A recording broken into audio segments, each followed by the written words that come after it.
Un hombre sin igual, Jesús, el hombre que cambió al mundo, por Bill Bright. Capítulo 2. ¿Quién dice la gente que soy yo? Los contemporáneos de Jesús estaban confundidos con respecto a quién era él. Durante el tiempo que estuvo sobre la tierra, incluso sus discípulos estaban inseguros. Un día, Jesús los condujo lejos de las multitudes a un lugar desierto. Imagine la escena. Jesús que deja a sus discípulos para ir a orar a solas. Uno de ellos prendió una hoguera para calentar la polvorienta ropa mientras esperaban el regreso de su maestro. El chasquido producido por la fogata los ayudaba a relajarse después de un largo y agotador día.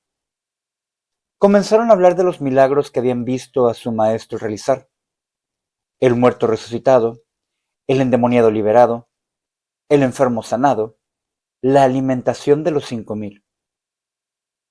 Uno de los 12 se volvió hacia los otros y dijo: Nunca olvidaré los rostros de aquella gente hambrienta. Y con solo 5 panes y 2 peces dimos de comer a los 5,000.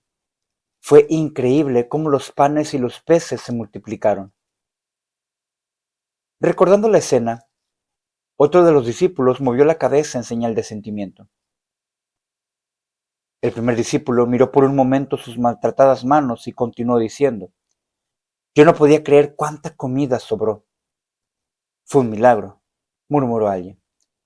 Otro discípulo tranquilamente añadió: Yo recuerdo cómo los vientos y las olas obedecieron a Jesús aquella noche de la tormenta en el lago. Después de un rato, Jesús se unió de nuevo al pequeño grupo. Amorosamente los miró a todos, uno por uno, y con penetrante mirada les hizo una sencilla pregunta: ¿Quién dice la gente que soy yo? Los discípulos se paralizaron con la intensidad de su voz. ¿Qué responderían? Algunos piensan que eres Juan el Bautista, contestaron, y otros que eres Elías o alguno de los profetas que ha vuelto a la vida. ¿Fue Jesús un profeta? ¿Un maestro? ¿Un buen hombre? ¿O fue mucho más que todo eso? Por casi 2000 años la gente común ha considerado estas preguntas y expresado sus opiniones. Grandes líderes políticos, figuras religiosas y eruditos han sumado sus voces al debate. Napoleón Bonaparte declaró: Conozco muchos hombres, y puedo decirles que Jesucristo no es un simple hombre. ¿Por qué un hombre que conquistó Europa y cuya vida fue cruel y ambiciosa hizo tan sorprendente declaración? Quizás sus propios fracasos lo hicieron pensar acerca de su destino. Después de su derrota en Waterloo y durante su exilio en la isla de Santa Elena, Napoleón tuvo tiempo de reflexionar acerca de su vida y reconocer que la muerte aguardaba por él también. Al general Bertrand, un escéptico en lo que concierne a la divinidad de Jesús, Napoleón le dijo: Todo lo de Cristo me asombra, su temple me infunde respeto y su voluntad me confunde. Él es verdaderamente un ser único. Sus ideas y sentimientos, la verdad que predica, su manera de convencer no pueden ser explicadas por organizaciones humanas, ni por ninguna otra cosa. Alejandro, César, Carlomagno y yo fundamos imperios. Pero, ¿sobre qué se apoyó la creación de nuestro genio? Sobre la fuerza.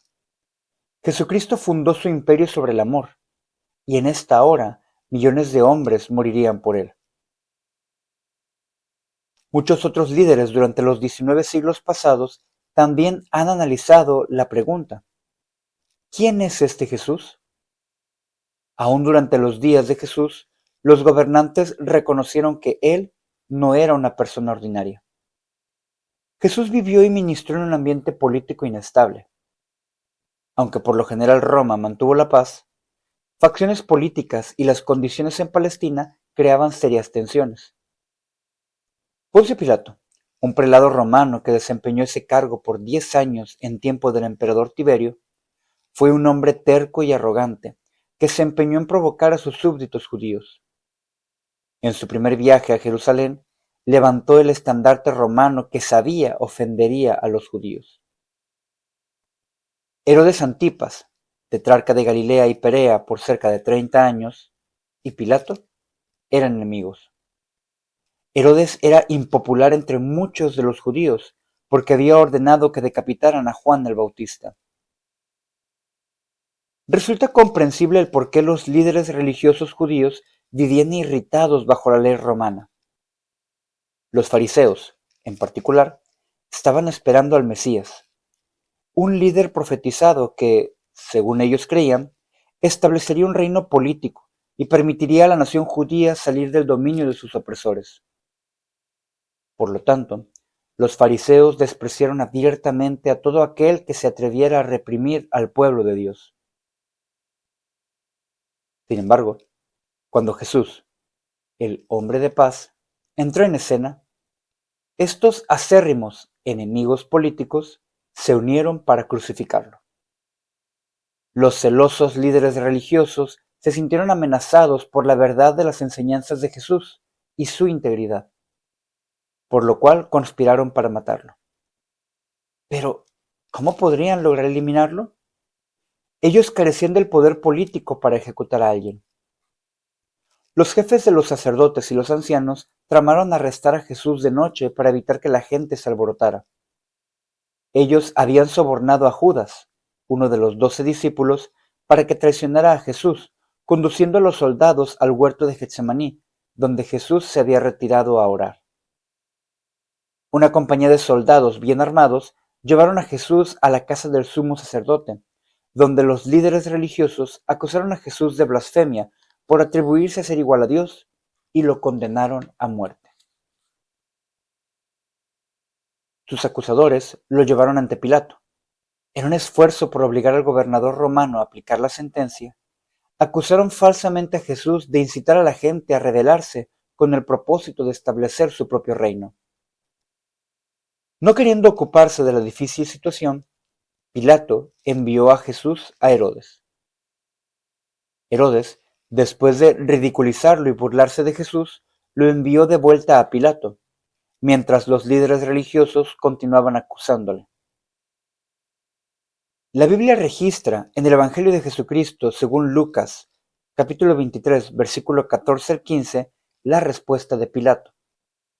Me habéis presentado a éste como un hombre que perturba al pueblo, pero habiéndole interrogado yo delante de vosotros, no he hallado en este hombre delito alguno de aquellos de los que le acusáis. Y ni aun Herodes, porque os remití a él, y he aquí, nada digno de muerte ha hecho este hombre. A fin de aplacar las demandas de los acusadores, Pilato ofreció azotar a Jesús y después soltarlo. Pero los líderes no cedieron en su demanda. Crucifícale, crucifícale, demandaron, y Pilato se rindió, lavándose las manos para manifestar que no se hacía responsable por el derramamiento de la sangre de un inocente. Entregó a Jesús en las manos de sus ejecutores. Desde ese encuentro con Pilato y Herodes, la pregunta ¿quién es Jesús? Ha sido tema de controversia entre líderes políticos. Algunos lo han rechazado e implacablemente perseguido a sus seguidores. Muchos otros, sin embargo, han expuesto a través de lo que han dicho o hecho que ellos reconocen su afirmación de que es Dios. El emperador Constantino comenzó su gobierno siendo adorador de la deidad persa Mitra. Cuenta la tradición que en la víspera de una batalla decisiva, vio una cruz encima del sol al momento del ocaso, y en la cruz las palabras, por este signo vencerás. Inmediatamente pintó emblemas cristianos en los escudos de sus soldados. Al día siguiente, el ejército de Constantino derrotó a sus enemigos en el puente Milvio. Como resultado, se identificó con Cristo y se convirtió en el primer emperador cristiano de la historia. A través de los años, muchos emperadores han seguido las huellas de Constantino. Por ejemplo, Clodoveo, el rey de los francos, convertido al cristianismo en el 800 después de Cristo. Carlomagno se arrodilló en la iglesia de San Pedro en Roma mientras el Papa le ponía la corona imperial. Y Otón I, rey de Alemania, vino al rescate de la Iglesia que había sido golpeada por señores feudales guerreros. En los primeros años del siglo XVII, el rey Jacobo I ordenó la traducción de la Biblia al inglés, y la reina Victoria, que gobernó sobre Inglaterra durante la mayor parte del siglo XIX, regularmente visitaba los barrios pobres de Londres animada por su fe en Jesús. La mayoría de los padres fundadores y las figuras históricas de los Estados Unidos de América creyeron profundamente que debían invocar a Dios para que los ayudara a dirigir los asuntos de la nueva nación. Algunos de ellos también hablaron acerca de la persona de Jesús. Patrick Henry, orador y líder revolucionario del siglo XVIII, dijo: «Quisiera poder legaros mi más cara posesión, mi fe en Jesucristo, porque con Él lo tenéis todo, pero sin Él no tenéis nada». Daniel Webster, orador y líder congresional del siglo XIX, dijo: «Yo creo que Jesucristo es el Hijo de Dios. Los milagros que Él ha obrado han establecido en mi mente su autoridad personal y me hacen creer todo cuanto Él afirma. Y yo creo que no hay otro medio de salvación que a través de los méritos de su expiación». Líderes políticos han descrito el cambio que se opera mediante la obra de Cristo en el corazón. El Dr. Charles Malik, estadista reconocido internacionalmente, profesor de filosofía y presidente de la Asamblea General de las Naciones Unidas en 1959, dijo: «Solamente aquellos que están cerca de Jesucristo pueden ayudar a otros que están lejos. Solo aquellos que lo prefieren a Él sobre todo lo demás, aún al llamado de un mundo necesitado, pueden ser usados por Él para satisfacer la necesidad del mundo. El corazón de todas las cosas es la fe en Jesucristo». James Packer III, secretario de Estado en el periodo presidencial de George Bush, dijo: «Por supuesto, el poder trae emoción e invitaciones a algunas de las reuniones más exclusivas en el mundo, pero el poder no trae consigo seguridad interior y realización. Esto viene solamente cuando se desarrolla una relación personal con Dios, lo que para mí se personifica por Jesucristo. Seguridad interior y plena realización vienen por fe, no por ejercer el poder en la ciudad donde el poder es el rey». Sin duda, la vida y el mensaje de Jesús han influido muchísimo en el curso de gobiernos y el destino de naciones. Remueva a Jesús de los palacios del mundo y la historia de las naciones sería completamente diferente. ¿Simplemente un profeta? En el Evangelio de Jesús, según Marcos capítulo 8, versículo 27, se nos recuerda el incidente cuando Jesús preguntó a sus discípulos: «¿Quién dicen los hombres que soy yo?». La respuesta de los discípulos refleja una creencia popular acerca de Jesús.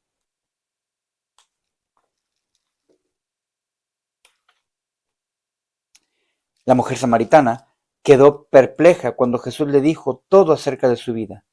En el Evangelio de Jesucristo, según Juan capítulo 4, 19, menciona que ella dijo: «Yo creo que tú eres profeta». Después de que Jesús resucitó al hijo de la viuda, los espectadores se llenaron de temor y alabaron a Dios, diciendo: «Un gran profeta ha aparecido entre nosotros». Y esto lo registra Lucas en el Evangelio de Jesús, según Lucas capítulo 7, versículo 16. En el Evangelio de Jesucristo, según Juan capítulo 7, versículo 40, escuchamos que después de oírlo predicar algunos decían: «Ciertamente este hombre es un profeta». Durante su vida, Jesús dio muchas profecías sorprendentes y exactas. He aquí alguna de ellas. En el Evangelio de Jesucristo, según Juan, capítulo 6, versículos 64, 70 y 71, Jesús predijo que Judas le traicionaría. En el Evangelio de Jesucristo, según Lucas, capítulo 9, versículo 22, él predijo su propia muerte y resurrección. En el Evangelio de Jesucristo, según Mateo, capítulo 24, versículos del 1 al 2, predijo la destrucción del templo de Jerusalén. En el Evangelio de Jesucristo, según Mateo, capítulo 10, versículos del 16 al 18, profetizó la persecución que iban a padecer sus seguidores en los días por venir. Jesús también previó las condiciones del mundo actual tales como guerras, rumores de guerras, terremotos y la propagación del hambre. Y esto se encuentra en el Evangelio de Jesucristo según Mateo, capítulo 24, versículos del 6 al 7. ¿Quién podría describir estos eventos futuros con tanto detalle? ¿Fue Jesús simplemente un profeta o fue más que un profeta? Las vidas y palabras de líderes religiosos del pasado y del presente apoyan fuertemente su creencia en la divinidad de Cristo. Justino Mártir, un historiador de la iglesia primitiva y filósofo que murió por su fe en Cristo allá en el año 166 después de Cristo, dijo: pero si usted está dispuesto a escuchar lo que se cuenta de él, como nosotros no hemos sido engañados y no cesaremos de confesarlo, aunque la gente se amontone a reprocharnos, aunque el más terrible tirano nos quiera forzar a negarlo, yo le probaré a usted que está parado aquí, que nosotros no hemos creído en fábulas vacías ni en palabras sin fundamento. John F. Walvoord, quien fue presidente del Seminario Teológico de Dallas, dijo: la doctrina de la eternidad del Hijo de Dios es la más importante de la cristología, porque si Cristo no es eterno, entonces es una criatura que vino a la existencia en el tiempo y carente de eternidad e infinitud, siendo estos los atributos que caracterizan a Dios. El doctor Walter Martin, fundador, ya difunto, del Instituto de Investigación Cristiana, dijo: hay, por lo tanto, un solo Dios por naturaleza, un Dios que es omnipotente, omnisciente, omnipresente, un Dios que posee características y atributos que pueden ser imitados, pero jamás duplicados por seres finitos. Cuando se dice, pues, que el hombre es o puede ser un Dios, debemos recordar que solamente Él, el Verbo encarnado, Jesús, tiene derecho a ostentar la deidad entre los hombres, puesto que sólo a Él se le designa como el unigénito del Padre. Sin excepción, lo que los hombres han creído acerca de Jesús de Nazaret, un profeta que fue solamente un hombre, o el Dios hombre que fue el gran profeta, ha establecido el curso de sus vidas y determinado su destino. Una conjetura informada. Muchos ven a Jesús como el más grande maestro de la historia. Ningún otro hombre ha sido citado con más frecuencia o ha inspirado tantos libros y artículos. Sus enseñanzas nos han dado claridad y un profundo discernimiento en las interrogantes más profundas de la vida. Muy poco ha sido registrado de su niñez, y lo que se conoce de sus primeros años sugiere que él tenía un singular y profundo conocimiento de la voluntad de Dios. La Biblia declara: y todos los que le oían se maravillaban de su inteligencia y de sus respuestas. Esto lo podemos leer en el Evangelio de Jesucristo según Lucas, capítulo 2, versículo 47.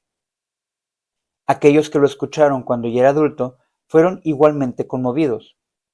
Durante los 3 años de su ministerio, Jesús viajó a través de todo lo que hoy es la nación de Israel, enseñando en las sinagogas y sanando a los enfermos. Grandes multitudes lo siguieron a donde quiera que él iba, y sus discípulos lo dejaron todo para andar con él y aprender de él. ¿Qué clase de maestro podría inspirar semejante lealtad? Primero, él fue compasivo. Jesús se preocupó por todos los que le rodeaban. La santa palabra de Dios dice: y salió Jesús y vio una gran multitud, y tuvo compasión de ellos, porque eran como ovejas que no tenían pastor, y comenzó a enseñarles muchas cosas. Esto lo leemos en el Evangelio de Jesucristo según Marcos, capítulo 6, versículo 34. Él tenía un profundo amor por el afligido y por el necesitado. Él sanó enfermedades y resucitó a los muertos. Visitó a los pecadores y animó a los marginados. De hecho, sus enseñanzas y sus actos de amor fueron inseparables. Segundo, él fue innovador. Jesús usó historias y parábolas para ilustrar verdades espirituales. Dos de sus más populares parábolas son el buen samaritano y el hijo pródigo.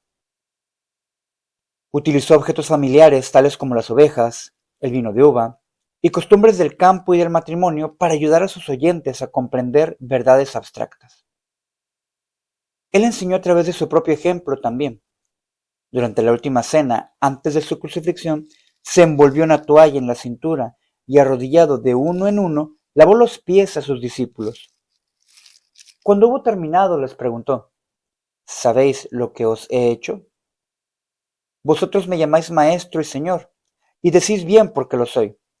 Pues si yo, el Señor y Maestro, he lavado vuestros pies, vosotros también debéis lavaros los pies los unos a los otros, porque ejemplo os he dado, para que como yo os he hecho, vosotros también hagáis.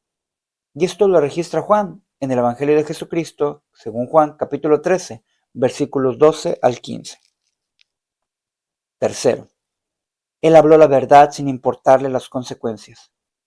Jesús nunca cambió su mensaje para evitar una escena desagradable o para apaciguar a sus oyentes. Por hablar la verdad con amor, pero clara y sinceramente, se hizo de muchos enemigos, especialmente entre los maestros y líderes religiosos de Jerusalén. Puesto que Jesús constantemente hablaba contra la hipocresía de los escribas y de los principales sacerdotes, estos albergaron odio y amargura hacia él y a la larga lograron crucificarlo. Cuarto, él habló con sabiduría y autoridad revolucionarias. Jesús dijo cosas que la gente jamás había pensado ni escuchado. Él declaró que sus palabras y sabiduría no eran propias, sino que las recibía directamente de Dios Padre. Un discurso lleno de profundas verdades, el Sermón del Monte, registrado en el Evangelio de Jesucristo según Mateo capítulo 5 al 7, refuerza esta afirmación. La Biblia dice: y cuando terminó Jesús estas palabras, la gente se admiraba de su doctrina, porque les enseñaba como quien tiene autoridad, y no como los escribas. Esto está en dicho sermón en el capítulo 7, versículos 28 al 29. Sin lugar a dudas, la más grande enseñanza de Jesús fue la de que la salvación se obtiene no por lo que el hombre hace por Dios, sino por lo que Dios hace por el hombre a través de su Hijo. Esta enseñanza de la salvación por la fe en Cristo Jesús como el Mesías de Dios fue única y revolucionaria, porque el ritualismo judaico y las otras religiones enseñaban que el hombre podía alcanzar a Dios o el paraíso por medio de sus buenas obras. Jesús repetidas veces enfatizó la importancia de las buenas obras, pero nunca como el medio de salvación. Un día algunos se acercaron a Jesús y le preguntaron: ¿qué debemos hacer para poner en práctica las obras de Dios? Y en el Evangelio de Jesucristo, según Juan capítulo 6, 28 al 29, Jesús les dijo: esta es la obra de Dios, que creáis en Él, que Él ha enviado. Quinto, sus enseñanzas cambiaron vidas.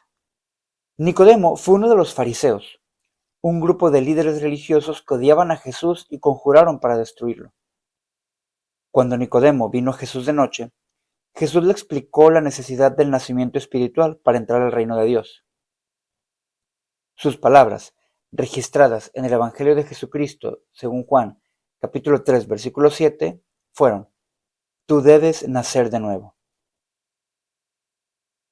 Estas palabras hicieron un tremendo efecto en la vida de Nicodemo. El impacto que causó Jesús en la vida de Nicodemo se hace evidente en los eventos subsecuentes relacionados con el arresto y crucifixión de Jesús. En el Evangelio de Jesucristo, según Juan, capítulo 7, versículos 50 al 51, tenemos que cuando los jefes de los sacerdotes y otros líderes buscaban la manera de arrestar a Jesús, Nicodemo trató de interceder. ¿Juzga acaso nuestra ley a un hombre si primero no le oye y sabe lo que ha hecho? Pero sus palabras cayeron en oídos sordos. Después de la crucifixión, él acompañó a José de Arimatea, un miembro del Sanedrín, a pedir a Pilato el cuerpo de Jesús. Después de obtener permiso para sepultar el cuerpo, Nicodemo tomó 34 kilogramos de especies y ayudó a preparar los restos de Jesús para sepultarlo como un rey. Con el paso de los siglos, las vidas de cientos de millones de personas alrededor del mundo han sido cambiadas por sus enseñanzas. Muchos han reafirmado la declaración de aquellos que le escucharon hablar: jamás hombre alguno ha hablado como este hombre, que lo tenemos registrado en el Evangelio de Jesús, según Juan, capítulo 7, versículo 46. Casi todos admitirían que Jesús fue un gran maestro. Aún sus enemigos han reconocido su eterna sabiduría. Pero, ¿fue Jesús más que un maestro? Grandes eruditos han expresado sus ideas, afirmando la persona de Cristo y su influencia sobre sus vidas. Josefo, historiador judío del primer siglo, dijo: por este tiempo vivió Jesús, un hombre sabio, si es que pudiéramos llamarlo un hombre. Él fue uno que realizó proezas sorprendentes y un maestro para aquellos que aceptan la verdad gustosamente. Erasmo, teólogo, erudito y escritor holandés de los siglos XV y XVI, dijo: la suma de toda la filosofía cristiana se resume en esto: poner toda nuestra esperanza únicamente en Dios, quien por su sola gracia, sin ningún mérito de parte nuestra, nos da todas las cosas mediante Jesucristo. Blaise Pascal, matemático, científico y filósofo francés del siglo XVII, dijo: Jesucristo es el centro de todo y la meta hacia la cual todo se dirige. Fedor Dostoyevsky, novelista ruso del siglo XIX, dijo esto: aun aquellos que han renunciado al cristianismo y lo atacan, en lo más íntimo de su ser permanecen seguidores del ideal cristiano, porque hasta ahora ni las sutilezas ni el ardor de sus corazones han sido capaces de crear un ideal del hombre y de la virtud que supere el ideal dado por Cristo desde antaño. Lew Wallace, abogado, general estadounidense y autor del siglo XIX, dijo: después de 6 años dedicados a la imparcial investigación del cristianismo en cuanto a su verdad o falsedad, he llegado a la conclusión de que Jesucristo fue el Mesías de los judíos, el Salvador del mundo y mi Salvador personal. Algunos eruditos que creían que Jesús fue solamente un hombre, posteriormente cambiaron por completo su criterio con intelectual honestidad y se tornaron en seguidores de Jesús.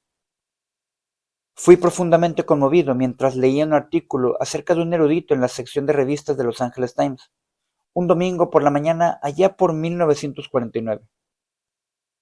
Mis ojos se detuvieron en la foto de un anciano y venerable profesor, el Dr. Cyril E. M. Joad, y la dramática historia del cambio que tuvo lugar en su vida. Uno de los más grandes filósofos contemporáneos, el Dr. Joad, fue el líder del Departamento de Filosofía de la Universidad de Londres.